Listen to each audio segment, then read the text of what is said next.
Um, the topic of today's discussion, Documentary Photography Reconsidered, is also the title of a book recently published by one of today's presenters, Michelle Bogre. Michelle also has an article in the current issue of Zeke magazine exploring more general topic of what is documentary. And this issue of Zeke magazine, our current issue, also has feature articles on the winners of the 2020 Zeke Award for Documentary Photography and special sections on Pandemic in Focus and Black Lives Matter. And if you'd like to receive a copy of Zeke magazine, if you don't already, you could find out more and subscribe from the ZekeMagazine.com website.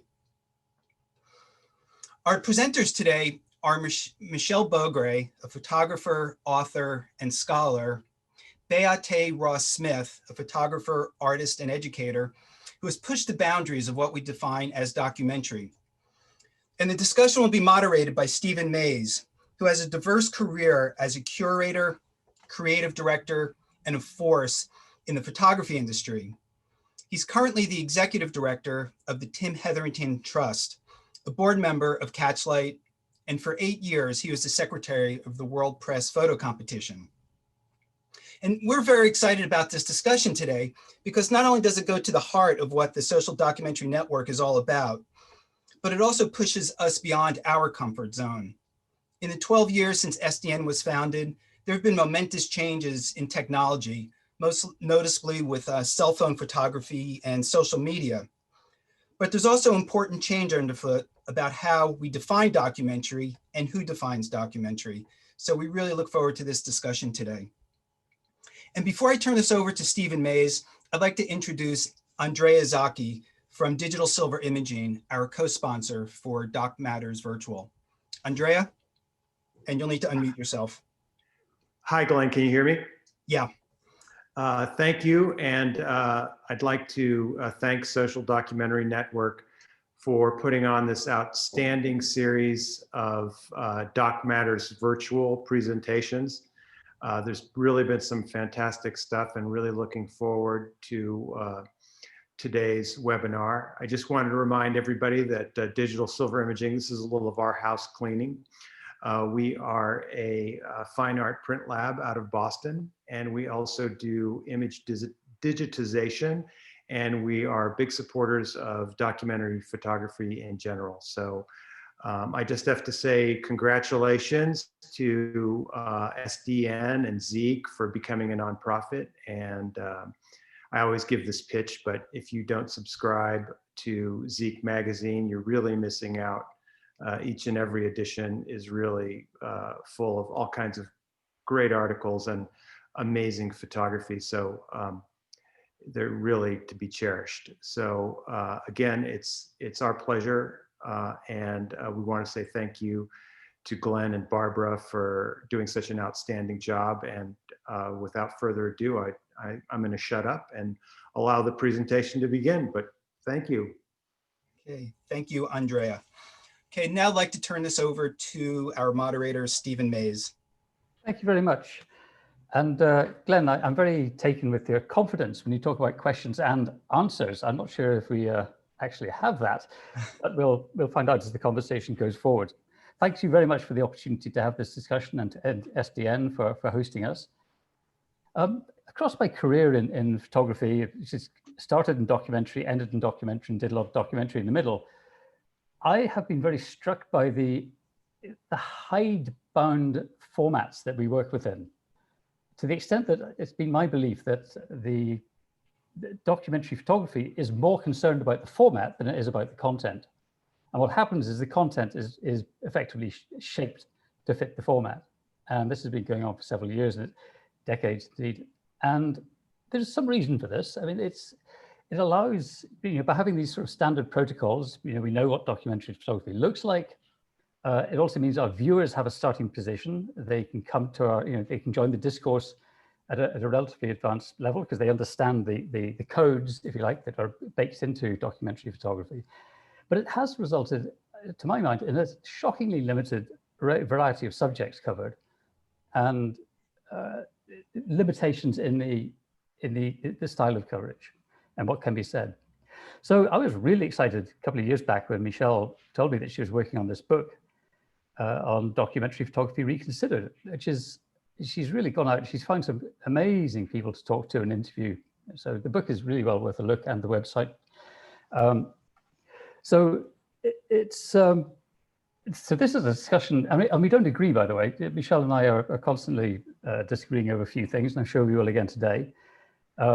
But the product of that is challenge and growth and more knowledge, really. So that's what we hope to reach today. And we're going to start with Bayeté. And the reason why we wanted to work with you particularly is that you are sort of in the documentary area. You may define yourself as a documentary photographer even, but at the same time, it's not in the recognizable form. It's not the standard issue form of documentary that we've become used to over the last decades. And we think it's really important in launching this discussion to, sorry, am I starting with Bayeté? Is that right? You're starting with whoever you want to start with. No, actually, Michelle was going to be. Okay, sorry. Well, we'll come up to Bayeté in a minute, but it's we felt it very important from the outset of this discussion to include challenging formats rather than do a review of the status quo, which has had enough time to assert itself. So we wanted to, very deliberately to come in with the more, I should say, forward-thinking forms of the art. So Michelle wrote me into writing a foreword for a book, which got me thinking a lot about where we're at and where we're going to, and realizing also language is a huge part of photography, spoken language. And so it's been a fascinating dialogue with Michelle over the last few years, and I'm going to pass over to her right now, apparently. And she's going to introduce her thinking on documentary photography reconsidered.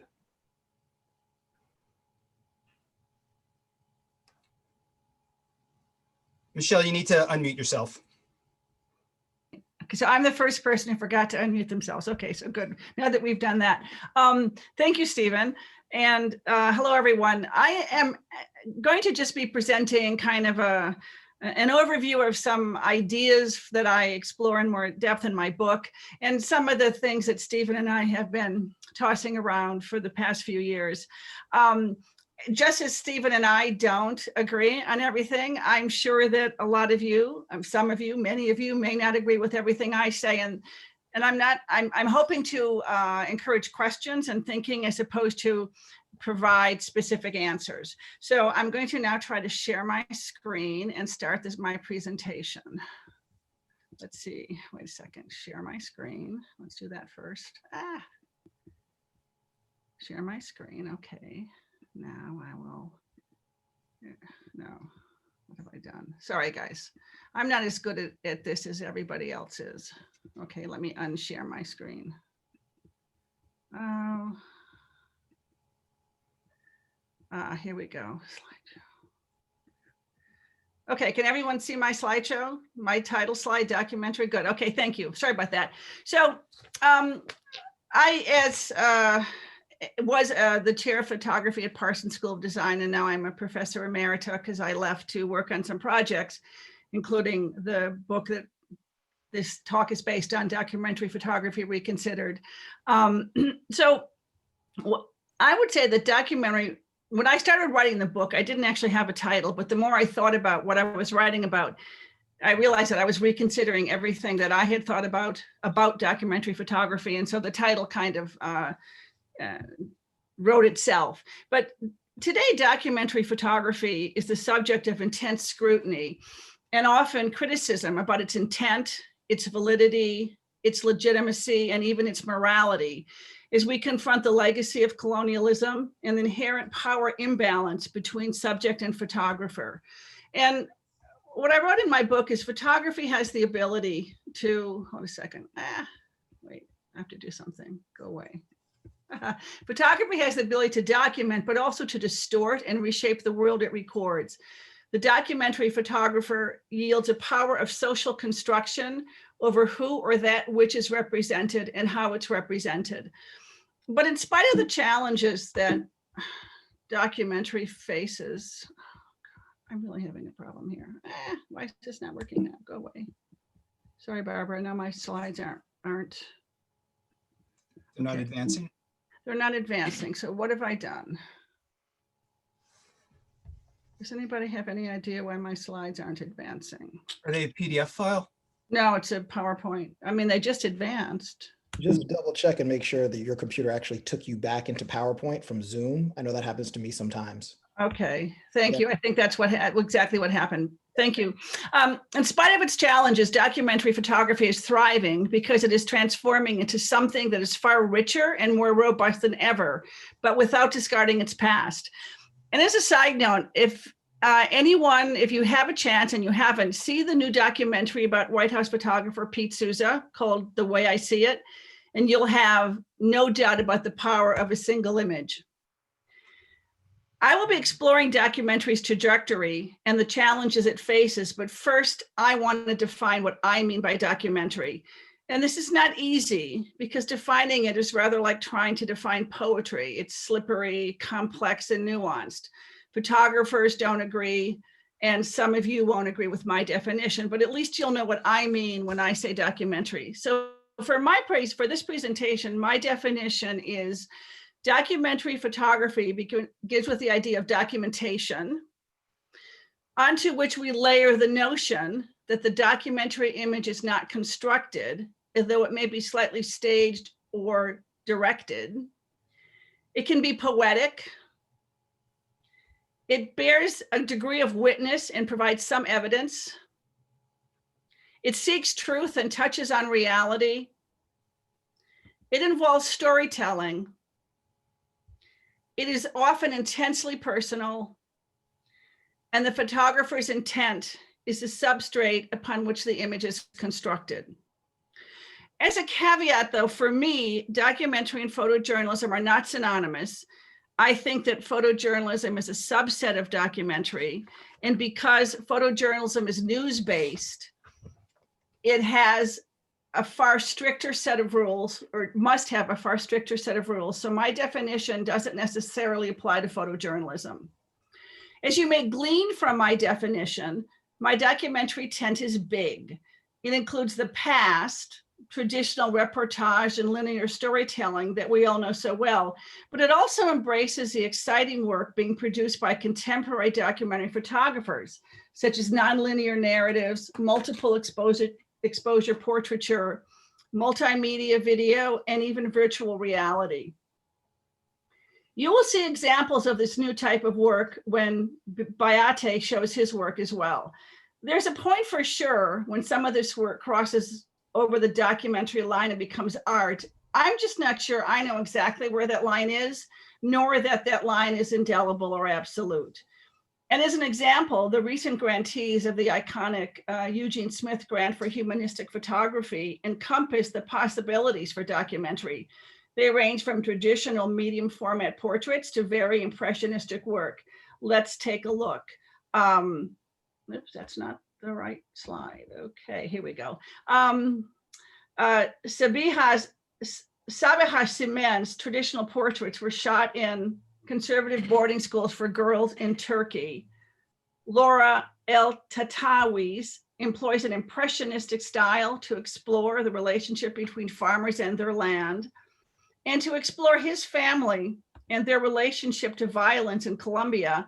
Andre Cardona blends portraits, family pictures, and recreations of murder scenes in his project, Wreck Family in the Colombian Conflict. And this is a grant that in the past would have been black and white or very traditional single image work. I encourage you guys all to go on the website and look at it because there's a few others I didn't mention.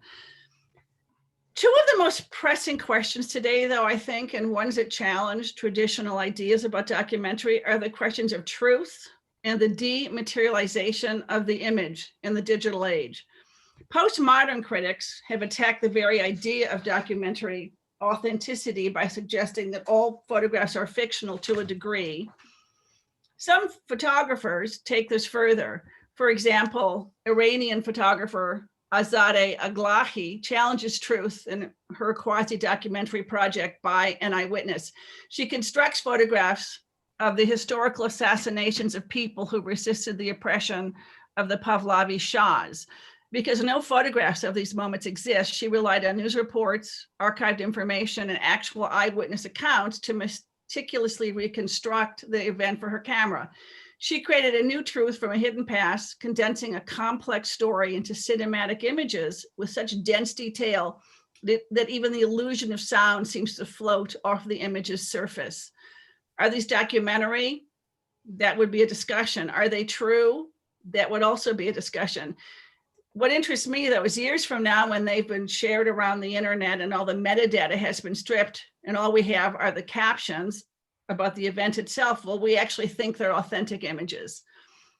Critics also challenge the idea of the truth of the photograph, in part because they view all documentary photography as being culturally determined, politically biased, and principally derived from the Western colonial male gaze.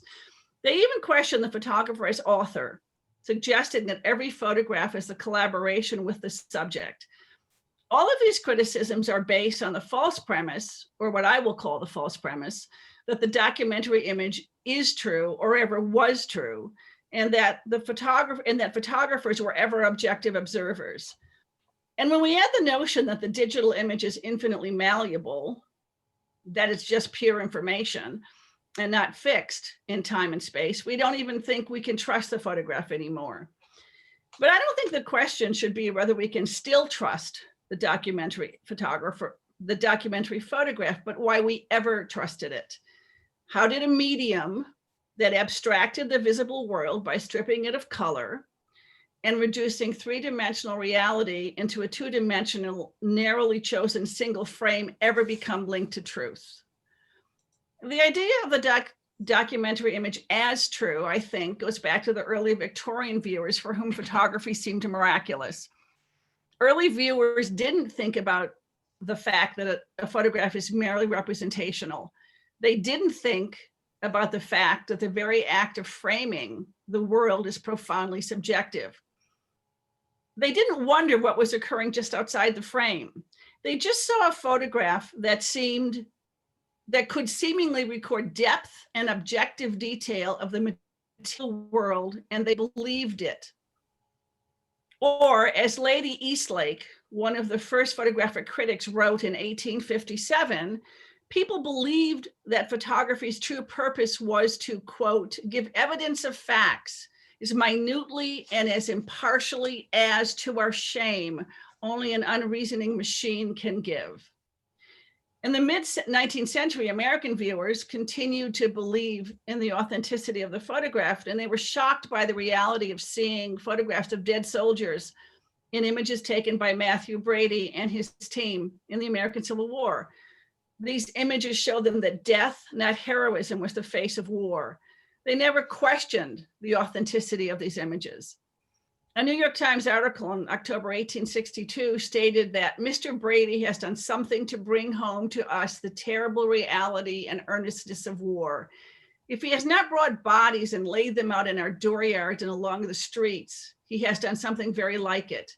These pictures have a terrible distinctness. By the aid of a magnifying glass, the very creatures of the slain may be distinguished. Because the photographs look so real even without a magnifying glass, early viewers didn't think about what the photograph didn't show or wonder if it might have been manipulated or staged.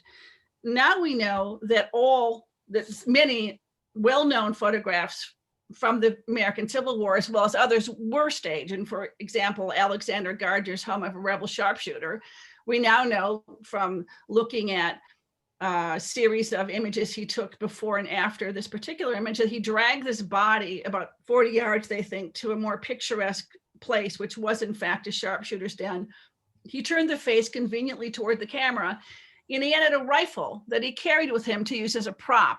And this rifle appears in several of his other pictures. Today, we worry about manipulation because we know how easy it is to digitally manipulate an image. But we forget that documentary photography has always included staging and manipulation because technological limitations in the past required it. and the profession didn't prohibit it.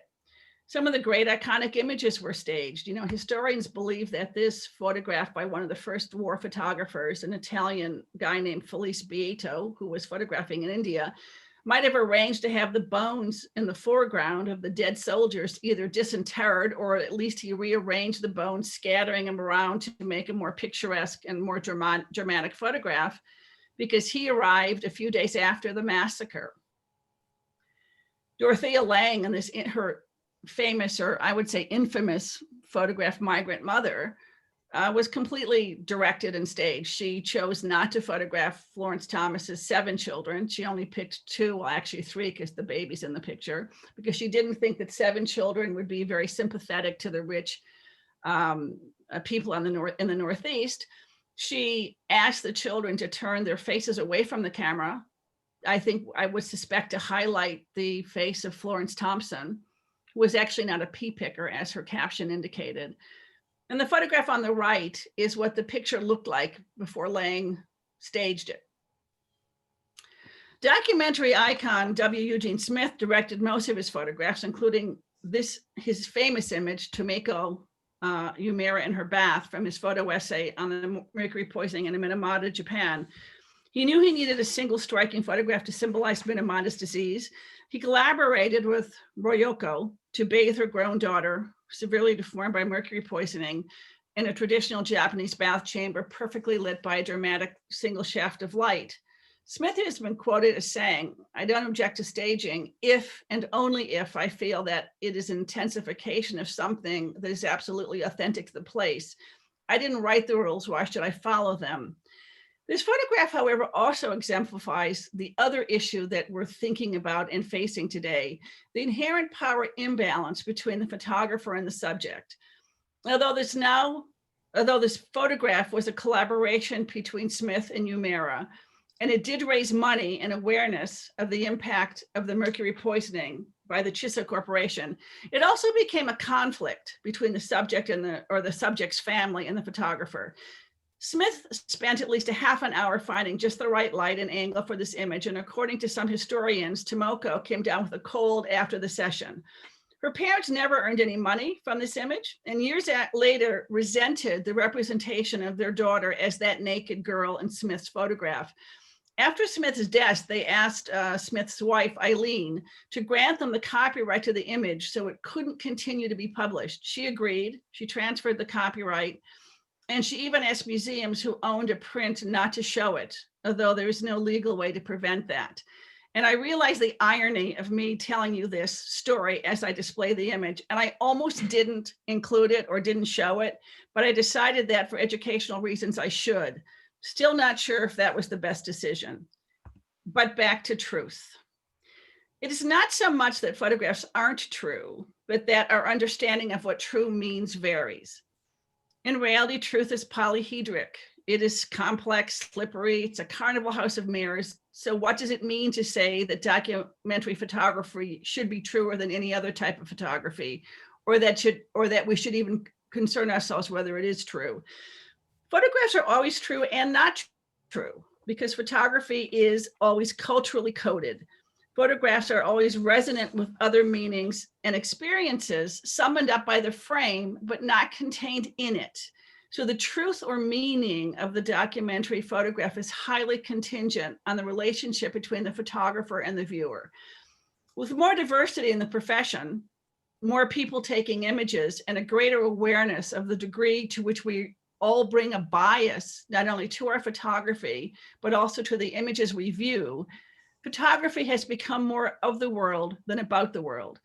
The documentary photographer no longer holds such a privileged position, because in our democratic world, photography has become an activity in which so many more people participate, if only with the phone.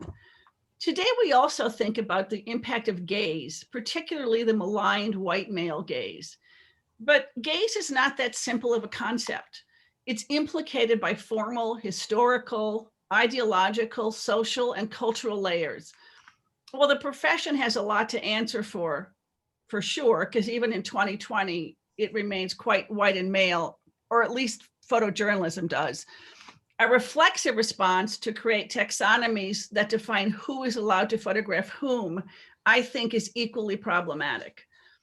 Ethical concerns today should focus more on asking the questions of whose gaze, who is the witness, and whose truth is being told. Documentary photographers must be conscious of their own biases, but still draw on their own experiences to tell a story that the person being photographed would agree needs to be told. We need to look through our lenses with grace and empathy. But even if we resolve the issue of truth, photography faces a much more challenging reality. Should we even call it photography anymore? And this is one of those questions that Stephen and I have been arguing about for years. Digital technology has transformed photography into something profoundly different, for sure, because digital technology fundamentally changes the relationship between the object and the photograph. The digital image lacks materiality. It's not fixed in time and space like the film negative was. A digital negative is a reconfiguration of light rays into a mosaic of millions of changeable pixels that are ephemeral and fluid. So the digital negative remains proof of nothing, not even what appears to be in the negative. Even the digital print is different because unlike a silver halide print, a digital print is not a continuous tone print of visible reality. This Richard Mossy image looks like a print when it's printed huge in a gallery, and I've actually seen it in the gallery, but really it's an amalgamation of 1,000 smaller images made with a thermal grade thermographic camera. Mishka Henner's images from his Feedlot series, which look like aerial photographs printed on watercolor paper, but in fact, they were made by stitching together hundreds of high-resolution screenshots of Google satellite imagery. So do we need a new word? I'm not sure we do. I think Stephen thinks we do for sure. I'm going to end my talk with just a couple more ideas. We need to shed our ideas of what documentary was and embrace the new ways that photographers are telling stories. We need to keep asking the ethical questions of how authorship might have impacted the truth, keeping in mind that time can alter how truth is perceived. Finally, we need to remember that something or someone other than the photographer will always be at the center of documentary practice, and that imposes great accountability and responsibility. Now I'm going to unshare my screen and I'm going to turn this back to Stephen. Terrific. Thank you, Michelle. That's really great. I learned a lot. I'm going to have to rethink a few things. So turning now to Bayeté, he's going to introduce his own work, and he's going to talk to us about a range of projects he's been working on over the last few years to give a sense of how elastic he considers the concept of documentary to be. I think it's worth bearing in mind that, while we think about this, definitions become very, they become very addictive. We all like definitions, and we can spend days and days and days hammering out definitions. And I think that, Michelle's point that we just want a common set of references for this discussion is true. I don't think we want to actually create a dictionary definition of documentary photography as such. And that's, I think, it's going to be borne out by Bayeté, who's I pass over to now. Thank you very much. Thank you very much, Stephen.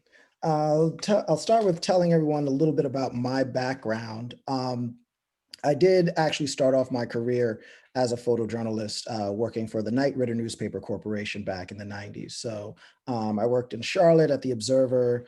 I worked at the Philadelphia Inquirer, and I also worked at the Tallahassee Democrat in Tallahassee, Florida. It was actually where I went to school. I'm a proud alum of Florida A&M University, so strong shouts to all the HBCUs out there. And so when I initially went into photography, it was through the School of Journalism, not through an art school. So I always, from my early days of working professionally, always thought of my work as performing some sort of public or civic service. And I think that can be a substantial shift in terms of how creative people, not only photographers, but anyone who creates images and stories, looks at their work and examines how their work interacts with some of the themes that they're interested in. And so because of that, I had this idea, once I began getting into more of the art stuff, that doing more artwork, that I had to negotiate between reality and trying to express fact as much as possible, and also being creative in a sense of considering all the different ways that real nonfiction stories could be told. So in a lot of cases, I think of my work as being as much nonfiction as it is fine art, as it is documentary. But I always had that grounding in something that was nonfiction, even if we were going to elaborate and build upon that in terms of our storytelling. And so I think, Michelle made some really great points about some of the reflections our industry and our practice has as artists, as creative people, as journalists, as documentarians. And, I would like to build off of that and just, say that I've always looked at it as what is the end goal of what we're expressing and what we're showing people. And if the end goal is to tell stories and convey ideas that are nonfiction in engaging, thought-provoking ways, then to your point, Stephen, it may make a lot less sense to get caught up in rigid definitions of all of these different ways in which photography functions, and really think of what the end result is and how certain ideas are conveyed, how certain stories are told, and how they are properly contextualized. So again, we know that what is excluded from the frame is as important as what's included, right? And another critically important thing that Michelle brought up that I've always attempted to address in my work, coming from a cultural background, being a Black American, coming out of hip hop, art and culture, was that it's really critical to consider who is in control of the images and stories that define the people and cultures of the world. And therefore, if we're going to ask that question, then how can we make it more equitable and inclusive in that storytelling? And that transcends who the specific image makers are, but it's about the process in which they engage with the communities that are helping them tell these stories in ways where the power and the control is not limited to a few. And so I'm going to share my screen and show you a few projects that kind of build and elaborate on that idea, so to speak. And I have to navigate going back and forth between Zoom and PowerPoint. I think I'm here. There we go. So that's something that's always been important in my work and something I thought was critically important to consider as I continue to work. So the image you're seeing here is an image from one of my longer ongoing projects called Our Kind of People. And in Our Kind of People, what I've done is I've looked at how clothing, ethnicity, the idea of race, the idea of gender, all come together, as well as perceptions of social class, to affect our preconceived notions about other people. So the subjects in this work are dressed in their own clothing, and they are wearing clothing in the style in which they would wear it on a daily basis. So in theory, you could encounter any one of these people looking like any one of these alter egos on any given day. Now, in order to tell this story the most effectively, when I was originally playing with this idea, I'd started off doing it more as a traditional documentary, and I was photographing a bunch of my friends initially who were young African Americans. So at the time I was like 22, 23. And a lot of my friends from college were in business school, because I was in business school before I was in journalism school. So I was photographing them in their corporate lives as these corporate executives, and then in their daily lives as just young Black people. And what I realized was that wasn't the most effective way to tell this story and to hit on these points of emphasis. What people really needed to experience was the various subjects looking different in their different outfits, and then reflect upon why they thought what they thought, or why they came to certain assumptions when they saw each one of these characters, right? So devoid of any context for understanding these people, hence the white background, which replicates ID portraiture. The audience projects their own preconceptions on this character, on this character, on this character, on this character, and so on. But they're all the same person. And so that is a means of doing something that I think is critically important now as we delve into work that engages in important social issues, which is it creates a very personal experience for the audience member, right? Because everyone's different biases and preconceptions will not be the same. My preconceptions, given my cultural background, would be different than Stephen's, you know, and there's a variety of different factors that could go into that, right? But even if we were the same age and grew up in the same neighborhood, in the same country, we would inevitably have life experiences that shift our perceptions. So with this work and with a lot of my work, one of the really important premises is not telling people what to think or how to think. But what I'm doing is I'm creating scenarios where they will be forced to question their pre-existing beliefs. And I think that can be a critical and critically important part of examining how the storytelling we engage in, particularly nonfiction storytelling, can have a compelling ripple effect on people. So it's one thing to tell people a story that they didn't know about. It's another thing to open up ideas related to that story and turn that reflection onto someone internally. Because when people have that internal reflection, it's my belief that that also helps empathy take place for people who don't share their beliefs and views, but also inspires them to address the topic and the subject matter that they have now had the opportunity to learn more about. And they've learned it in a participatory way, which helps these ideas resonate with them, I think, to a larger degree. So with all of these images, these are all real people. This is all the clothing that they own. I photograph people of various ages. Most people are adults though. So they read as just kind of a general adult that you would see on any given basis. And, you know, there's been some interesting discoveries I've had as I've done this project. One, kind of based on the image here, which I noticed was people in the United States gravitating to this image, even if it's only for a split second, right? Before this image, when they think about which image is the most professional. Now, we all intellectually know that this is the same outfit, and we all intellectually know that this hairstyle is more like her hair naturally grows out of her head. But even in circumstances where I've shown this work and presented this work with Black and brown women and other women of color, there's a split second of, seeing this image, noticing, I should say, this image as the professional image just a little bit before this one. And that's something that I found really profound. This next thing doesn't necessarily relate to North or South America or the West, but I exhibited these images in China a few years ago. This is my friend Gene, who's Chinese American.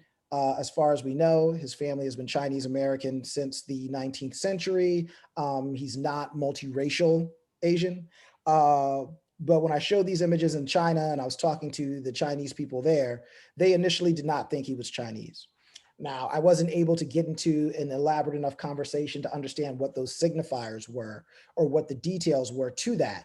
But simply the fact that because of perhaps who I was, because of his style of dress, because of how he represented himself with fashion, he did not read as Chinese to Chinese people in China. I thought that was a really interesting element and part of this particular project.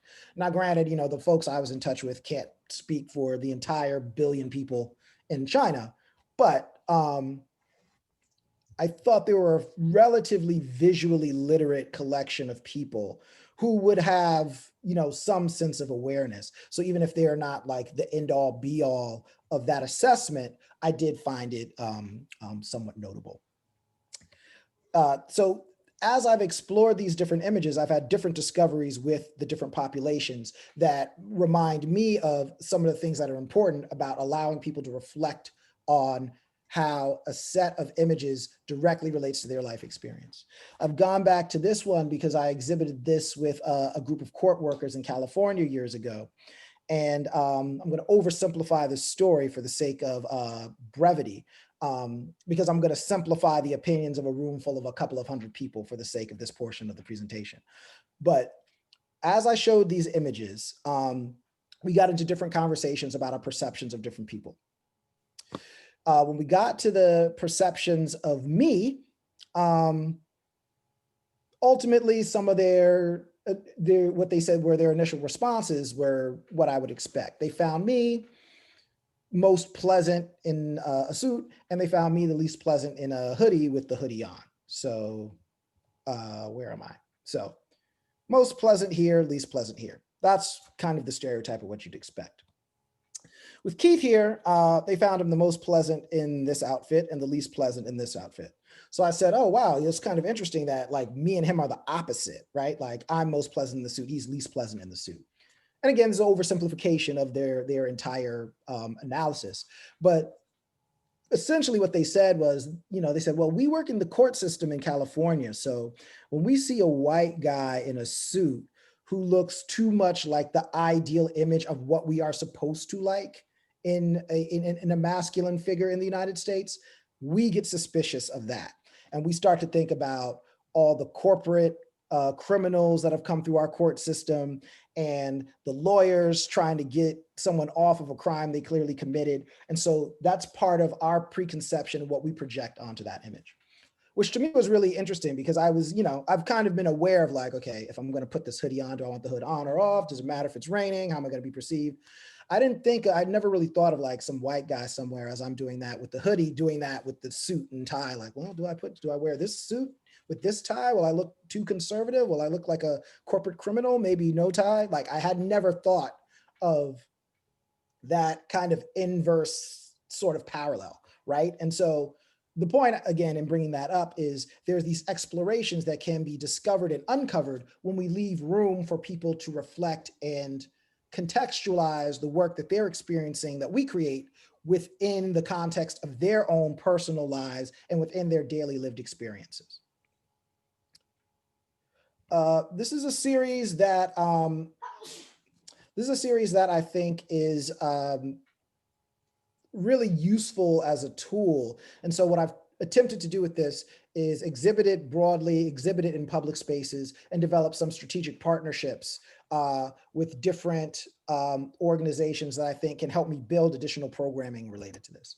So I'm going to stop my share for just a moment here and just go over to a page that I have set up that is part of a current campaign that I'm doing based on the Our Kind of People series.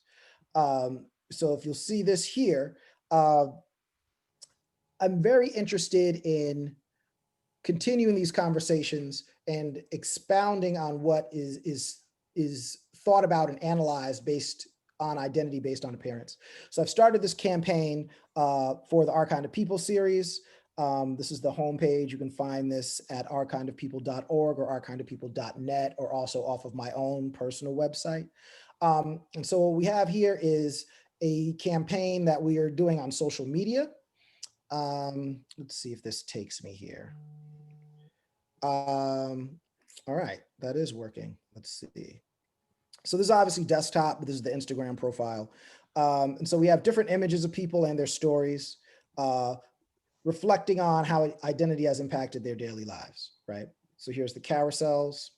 And here it has a quote that this particular character, Tony, has made about his experiences based on identity and how he was dressed during the height of stop and frisk in New York.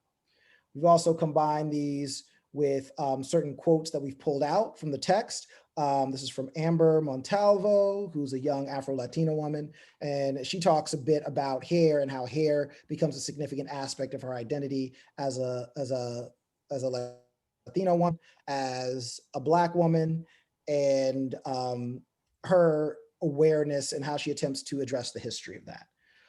At any rate, this particular campaign is designed to, again, include a variety of different voices and to share the power and agency in creating these images and stories that inform the people and cultures of the world about identity. And one of the sections, we go into that in terms of like why this matters. There's Amber again, but in addition to the studio content that I've created, we're also doing a significant amount of DIY content. So we have a style guide to help people create these images so that we can then share them. And we've also set up virtual studio sittings where myself and some of the people from Photodemic, who are helping me co-produce this, will get on a video chat and talk people through the process of doing the photos and the videos. And so this is kind of a visual result of what that might look like with one of our subjects. This particular woman is American, but she is an immigrant. She's a citizen now. Her family is from Central Asia, North Central Asia area. And so she has some interesting comments about how she's perceived domestically here in the United States versus internationally, and what types of identity people attempt to assign to her. So, I'd encourage you, I guess I can put it in the chat actually, if that makes sense, or we can send it out later. If people are curious of the URL, you can take another look at that. But I highlight that to show that it's an ongoing process of figuring out how to share the power and agency in telling these stories, and share the thought process, and again, the power, but also to some extent, the creative aesthetic in terms of how we create platforms for distributing this type of work, in addition to making the work accessible to as many people as possible within their daily lived experience. And so that's why things like multi-platform storytelling, utilizing museums and galleries, public art, the internet, as well as social media and traditional print in terms of books, using all those different platforms simultaneously is something that I focus a lot on in my work, in terms of, again, making the work accessible and relevant to as many people's daily lived experience as possible. Another means in which I work is also with time-based media, such as video. So this is a series that kind of built off some of the ideas in Our Kind of People that I did in collaboration with PBS and the New York Times, where we looked at several American citizens and had them talk about their experiences being both embraced by their country and rejected by their country. And this is just prior to the 2016 election, but we're really curious about these ideas of what makes someone American and how American identity is defined. And there's a whole history around that question, and some of the flaws and some of the answers we've had to that question in the United States over the years. But as one of the more diverse, economically and militarily powerful countries, as well as one of the countries that has a substantial amount of power in terms of creating visual media and disseminating it, I believe that it's a very distinct responsibility of the United States to model a globally inclusive and equitable society. Because one of the few times, if any, in human history where one country or empire, if you want to call it that, has had the ability to do that and have a global reach as a model. But as we know, that's been something that the United States has, again, struggled with throughout its history and continues to struggle with now in much more of a difficult way than you would think we would due to our access to information. And that's where this project stemmed from. So I'm going to play an excerpt from that here, just so you can get a feeling for how this functions. Actually, I'll skip Armando. His is good, but you can still go find this project online. But I'll start with Malika, actually. Whoops, that's Armando. Well, maybe I'll just do Armando. Bear with me a moment. I just realized I did not maximize my share for video, everyone. My apologies. So let me go back in here, select this, and make sure I've optimized for video. It's one of those things we often forget to do when we're Zooming. So we'll go to this image of Armando first, and then we'll continue. Our American society, has forced the prefix, Mexican American or whatever it might be. It's forced the hyphen in response to modern geopolitical borders, and a concept of whiteness being the norm in America. I was born in Denver, Colorado. I was born in the United States, so my birthright as an American citizen exists. My entire father's side of our family is indigenous to the American Southwest. We're from there since forever. So these are my lands. This is my country. But the unfortunate reality of my experience is a sense of being othered. When I was in high school, I was beaten by the police. We did donuts in a parking lot in our cars and then like parked. And then I was the one that was singled out. There were other friends of mine who were white that weren't touched. We were just high school kids playing around, you know, and being beaten by the police, having my car impounded, having my father be threatened was just a real eye-opening experience for me. The couple white friends that were with me, we had a big fallout. There was no kind of connection or remorse or empathy, if you will. There's a sense of a lack of inclusion and a lack of involvement that so many have the privilege of just feeling as an inherent right in the United States. It's a privilege that is associated with skin color, it's associated with ethnic background that unfortunately not all of us have. So again, in this particular case, this is not a documentation of those actual events, but it's a documentation in a concise way about Armando's life experience and his perspective as it relates to his life experience related to those questions. Now, the other thing that we did was we also opened up Hyphenation to audience responses. So we put out a call when we initially published the piece, and within a couple of months, we collected audience responses to those same questions, primarily through video, some through text. And we published those in juxtaposition and in conversation with the original 9 video pieces that I created. And so I want to show you one of the audience responses because again, while you know, their pieces weren't as highly produced, as well produced as the ones I directed and produced, right? They still were significant parts of this story and still can be a part of this conversation and this experience. So keeping in line with the theme of involvement, interactions with the police, I thought this would be an interesting one to show as one of the audience responses. And you know, people were not prompted to talk about the police. It's just something that inevitably started to occur amongst a lot of the people who spoke in this project. I returned home from a deployment. This is back in 2011 from Iraq. Here I am, you know, feeling very proud of accomplishments and being a combat veteran. And I'm hanging out with a friend of mine who happened to be a white female. All of a sudden, we had lights, police lights in the back of us. The police officer came to my side of the vehicle. He never asked for her information, even though she was the one driving. He asked for my ID, went to go check for warrants.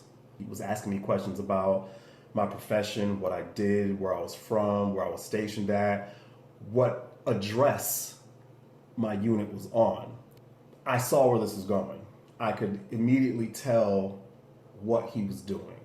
Once he grilled me for about 5 minutes, he gave me my stuff and told us to leave. That experience sat with me for till today, really. It's odd to be very proud of what you do, fighting for your country, and still knowing you're not always afforded the freedoms that you're fighting for. And I've actually tried to explain this to a few people who didn't get it. They tell me, well, hey, you know, at least you didn't get shot. That's good. I'm glad I didn't get shot. But I felt like, okay, you seem like you set the bar high for life, but you don't set it so high for livelihood. One of the other mediums that I've been working with, and I think this comes back again to Michelle's point about us thinking about how to be open to different mediums and different approaches and different guidelines for working, is I've been doing some work with 360 virtual reality. So, you know, just for clarity, not like the proper intense virtual reality where I'm crafting a whole imagined world that's based on reality, but it's still traditional photography in terms of moving photography, in the sense that the camera's in a fixed spot. You can't navigate through it, through the scene, unless I cut to the next shot. But what I wanted to do was really figure out how to use immersive media to tackle ideas related to history, and look at this idea of how we live on top of unresolved history, and therefore the social issues and the political issues and the challenges that we faced repeat themselves over and over again, because we're directly on top of this unresolved history. So I started looking at different sites that had historical significance. And this was another project I did in partnership with PBS and the New York Times. So they initially thought it would be interesting to focus on African-American history. Although, I would argue that African-American history is American history. And so the differentiation is always like kind of silly. But, a lot of this stuff ends up being for the purposes of branding, right? Because you have to, give people a concise way of understanding what it is you're doing in order to pull them in. So what I did was I went and filmed at historically significant sites.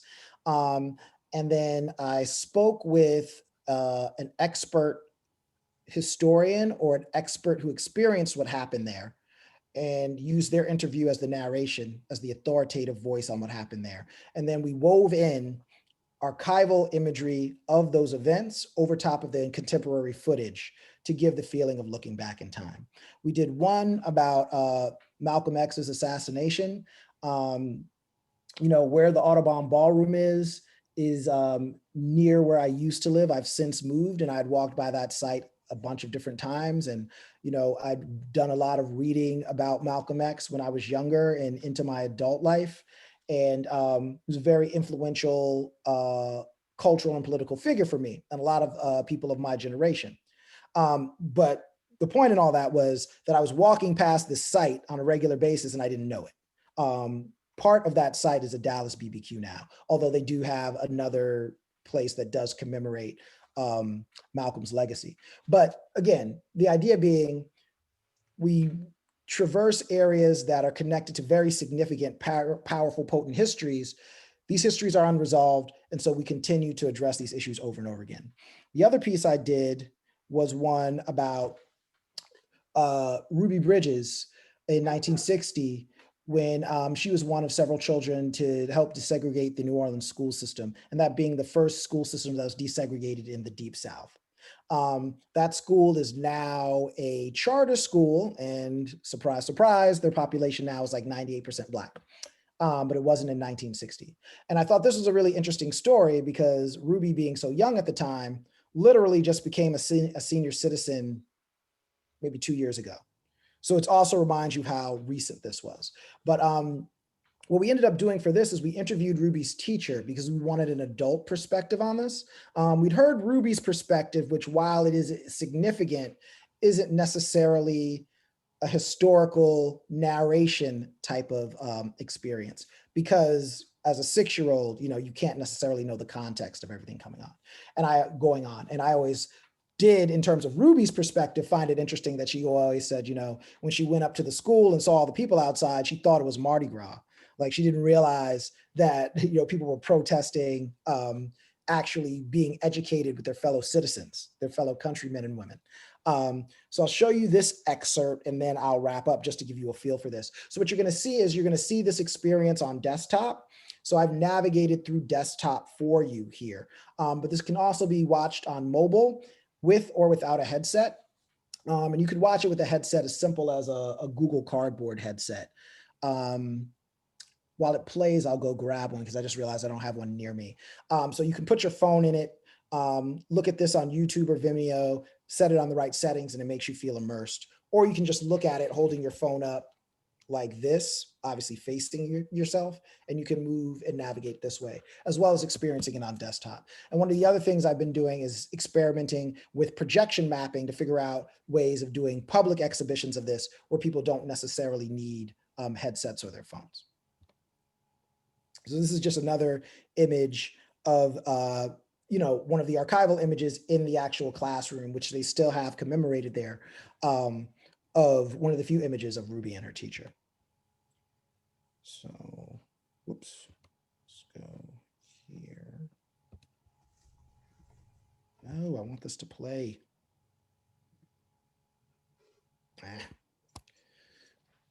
This is supposed to be, sorry, this is supposed to be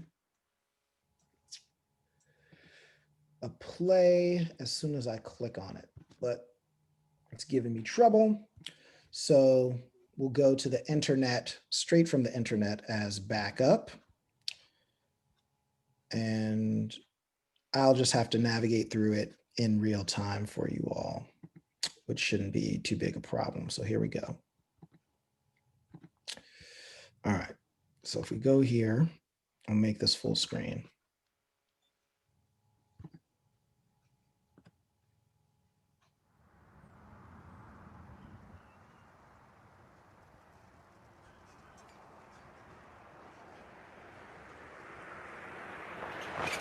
I was told to go downstairs, and then as if sort of on signal, those doors opened, and then in their midst was this precious little child. And as I went over to greet her, her brown eyes, just rose up to meet mine, and oh mercy, it was just love at first sight.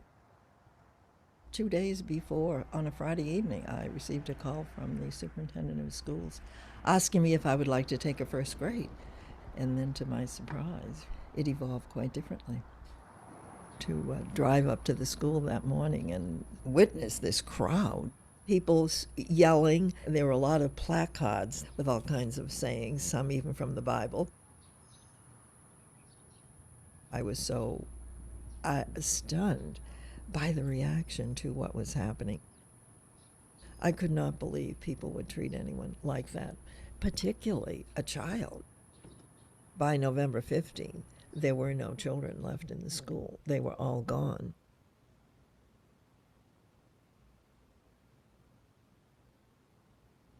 We joined hands and went up to our lonely classroom where we began our solitary adventure. We'd sit side by side because, I could fit into the desks and I was skinny. And I often chuckle at the fact that I had snowflakes to emphasize different ways you could make the number 4, 3 and 1, 2 and 2. There was never a hand offered the entire year to do a single thing for Ruby and me. But that first day, I was, in a way, being just a friend to her, and she was taken home by the federal marshals. But I think I told her, I said, while there weren't any children here now, there would be, some would join us later on.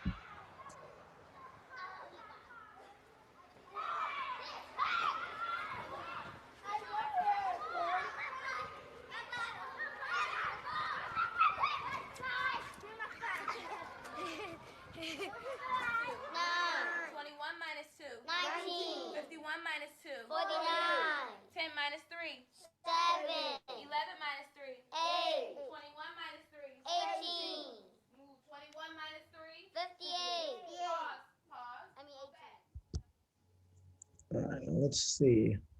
I can, good, I did it without it auto-playing to the next one. So that just provides an example of what that experience could be like.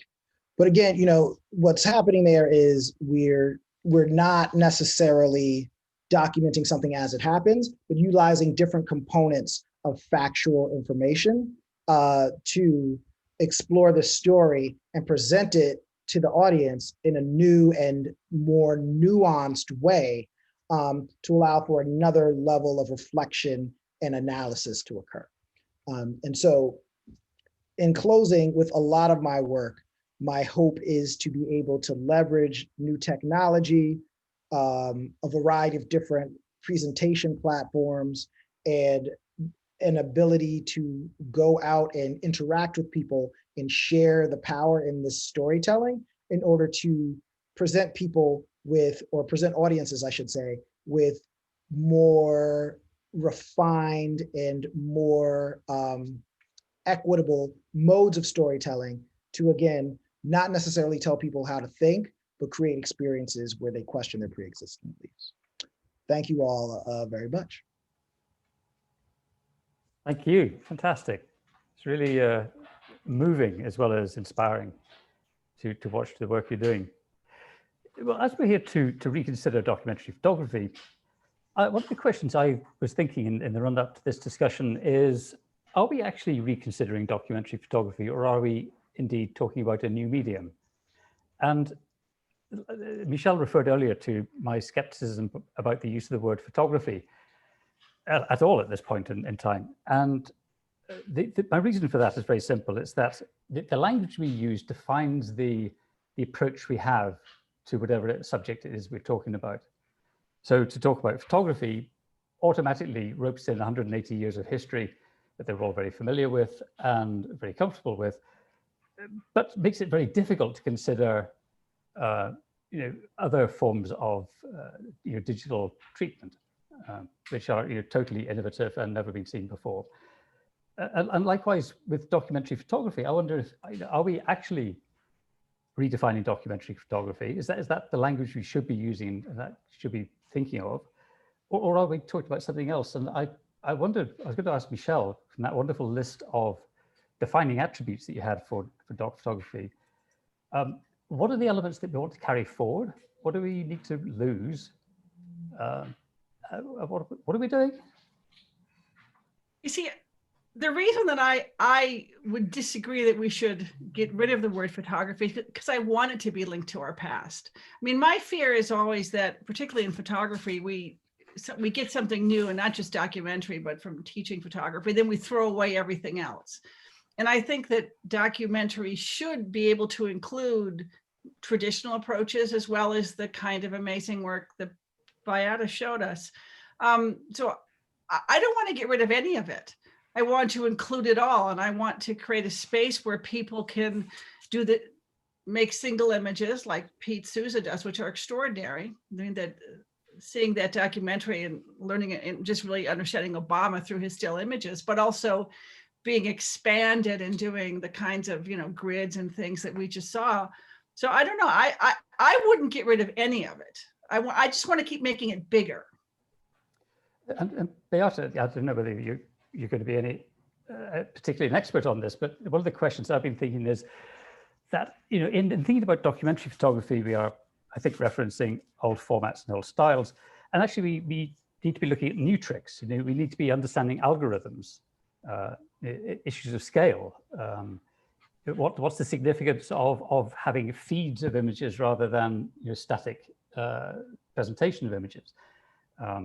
And et cetera, et cetera. There are many, many factors which are now new, or certainly new in common usage, which we weren't using before. And that's what I think we need to be focusing our attention on. I was wondering if you have any thoughts on that, because obviously you work on VR and formats. Yeah, I mean, I think, it's important for us to remember what the end goal is.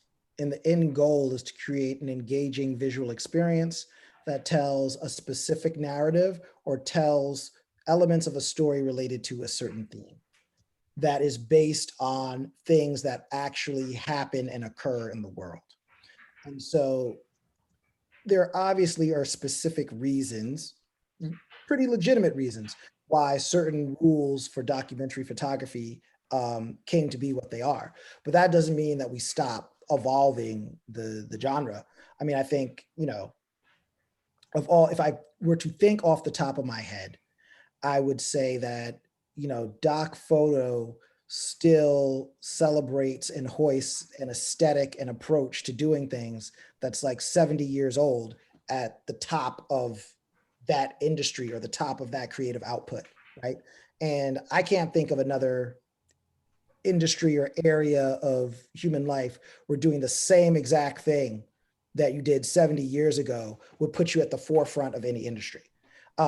So I think what has been established in the past with documentary photo is a very significant and viable history. But as times evolve and as we learn more also, and I think that's the critical thing, is we have learned more now, then we have to shift the way in which, ways in which we do things. So I think there's core concepts that we can still retain, but we can allow for a variety of methodologies to execute them. I think that's ultimately what it comes down to. Yeah, I mean, I would expand and say we have to, like for documentary photography to remain viable and exciting, we have to embrace those new methodologies.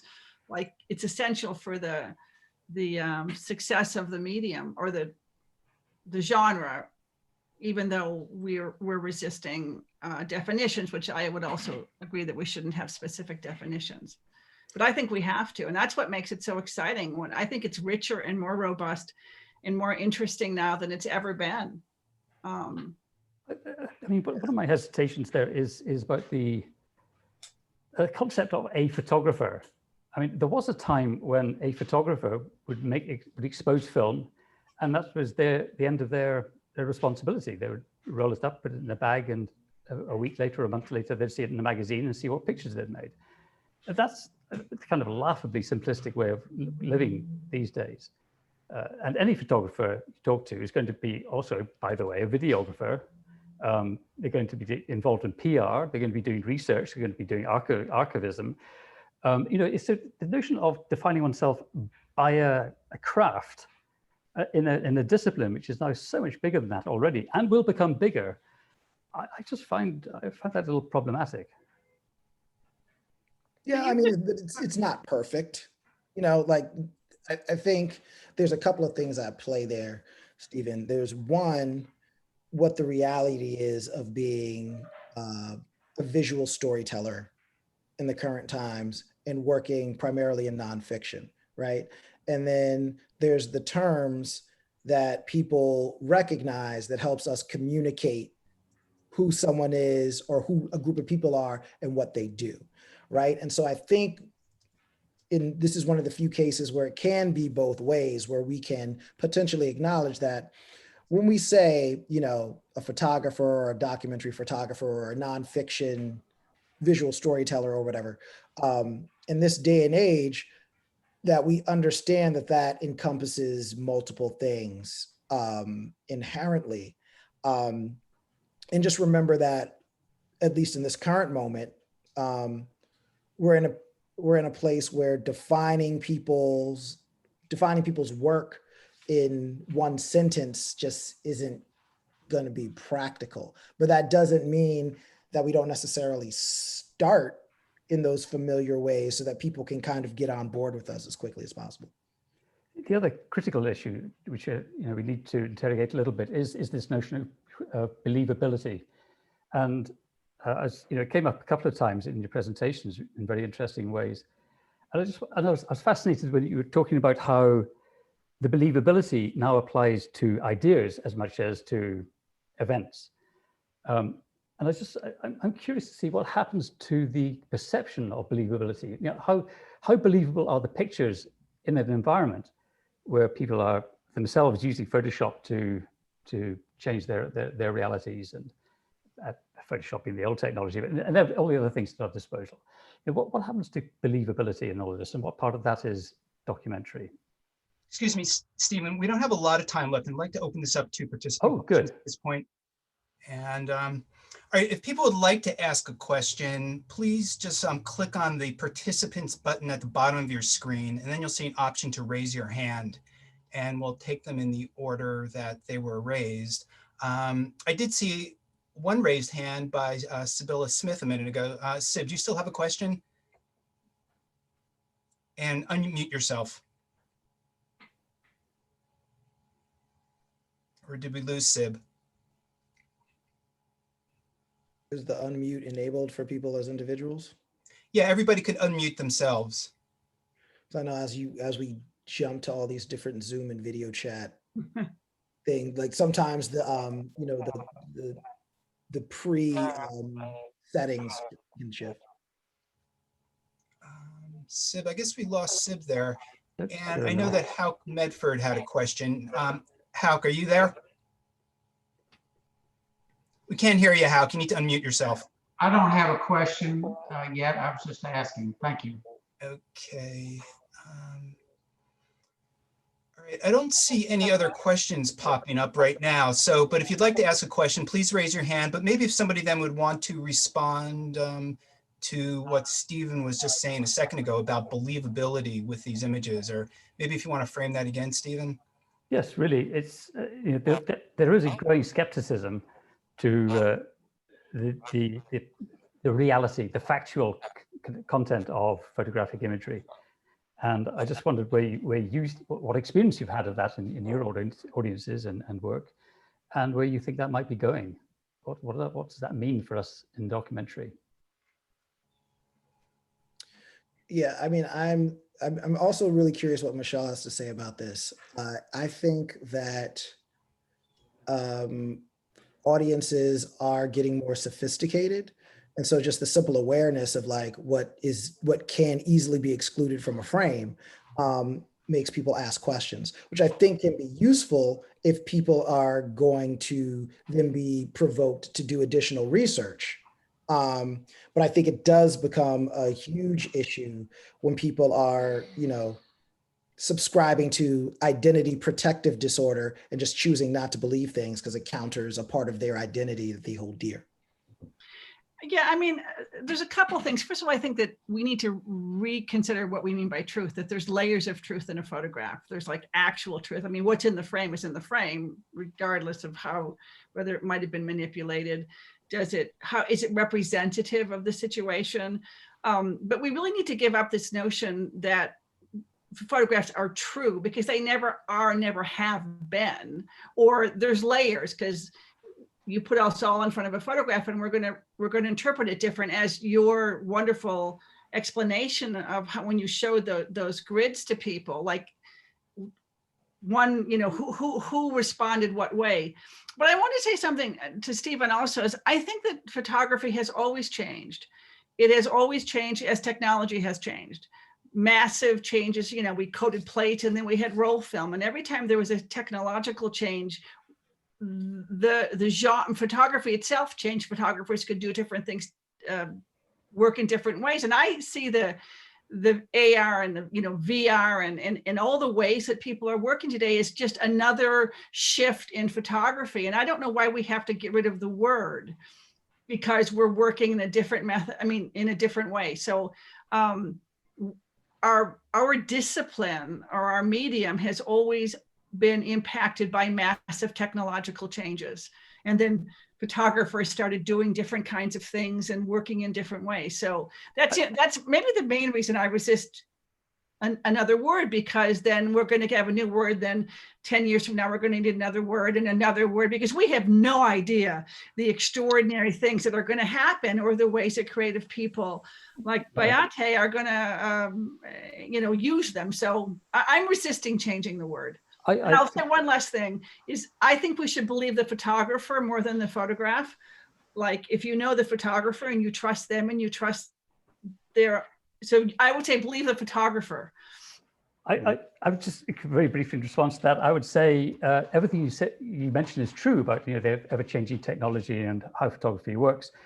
After all we're doing is the extension of drawing. Why don't we call it drawing? It's on paper, right? And it's drawing with light, Stephen. Greek. See, it's different, and that's where we are. Okay, so we have some questions from the audience now, Stephen. So let's see if we can bring in some of the audience. Howard Simpkins, can you unmute yourself and ask your question? Yeah, Michelle sort of took what I was going to say. I come to this out of completely different disciplines than any of you. I am a post person. I make pictures. I don't take pictures. I've ended up teaching in commercial photography programs because I've been doing it for 35 years. I've been doing since 1985, I guess, was when I started in this. It's always going to change. I don't have this love of film. I don't have this love of the darkroom. I hate the darkroom. And the ability to do stuff is expanded way beyond the simple idea of just clicking that shutter. The announcement this week of iPhone 12, they're actually making fractal planes of images that you're going to now be able to take and build. the kind of possibilities inherent in that is both fiction and nonfiction. And photography has always been non-fictional because you could change the focal points of your lenses and you could lie through your teeth because of what it did to the image. So I really think that's really neither here nor there. And Steven Spielberg, I just watched that again, that documentary recently. And what's the difference? He's a documentary filmmaker in some of those films because he takes you in for the experience. There's a guy named Sam Dowse who works in Australia, who's interactive media guy who built this whole interaction thing on Anza, this huge battle in, I noticed there's some people from Australia, so it's all put together, but he's not a photographer, yet you take all this stuff and build a story, basically what it comes through, and whether it's fiction or nonfiction, I don't care. Well, we are getting very close to the end. I've got a sort of, I don't know if this is exactly a closing comment, I'm sure others will have other words, but a friend of mine is a professor of philosophy at a major university. She studies the ancients, Homer, Plato and such like. And over lunch one day, I was talking to her about documentary photographers being storytellers. And she said, oh my God, I hope not. And I said, what do you mean? What's it? We tell stories. Well, she said, Homer was a storyteller. We've no idea whether that war actually happened or not, but that's not the truth he was telling. When I look in the newspaper, I want to know what happened. Don't give me storytellers.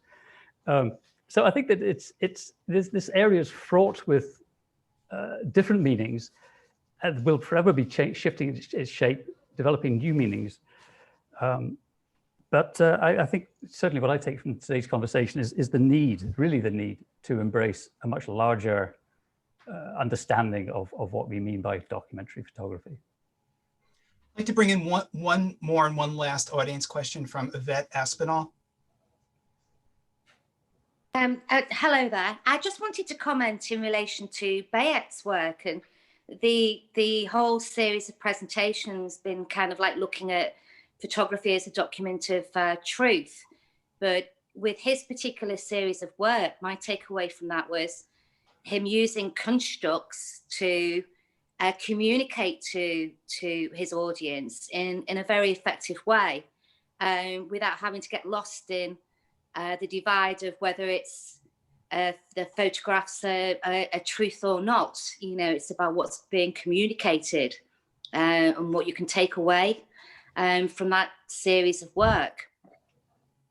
Just my opinion. Well, let me just add to that also. This is an interesting piece of context. Part of my journalism, documentary, nonfiction background is also why I really wanted to make sure those were real people in their actual clothing. So yeah. I never went into using models because I wanted there to be some element of nonfiction in there. So for better or for worse, I did feel a need to adhere to this idea of truth and fact to some extent, whether or not that actually plays out in the work. Oh, no, I would totally agree with you. I was just doing full exposure. Yeah, I love the work. I love the work. Thank you. Okay, we're at 4:30 now. Stephen, do you have any final comments to make, or did you just make them a minute ago? I just made them, and except to say thank you very much indeed for everyone coming along and sharing your thoughts as well. All right. Well, thank you, Stephen, Bayeté, and Michelle. And if everybody could unmute themselves and give the presenters an applause. Thank you for all being here today. Look forward to the video of this. We'll send it out in a few days. And be safe, everybody. And look forward to our next Documentary Matters. So thank you for being here today. Thank you. Thank you, Glenn. And thank you. Thank you, Documentary Matters. Thank you very much. All of this. Thank you. Absolutely amazing. Thanks all. Thank you. Thank Was you. excellent. Thank you. Outstanding. Thank you. Good work. Great presentation. Very good. Thank you. Thank you.